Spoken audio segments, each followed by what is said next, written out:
सुप्रभात मित्र हो. अंतरंग या सदरामध्ये मी आपल्या सर्वांचं मनपूर्वक सहर्ष स्वागत करतो.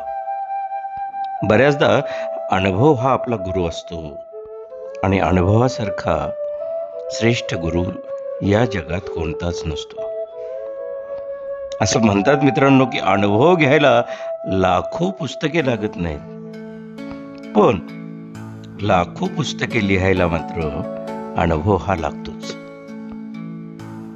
विचार करण्यासाठी बोलावे लागतेच असे नाही, पण बोलण्यासाठी विचार मात्र करावाच लागतो.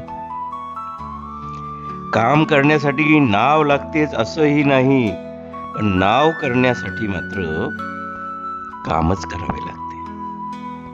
किती छान आणि सुंदर विचार आहेत ना. लिहिणाऱ्याला अगदी मनापासून सलाम. अभिवाचन विठ्ठल शितोळे.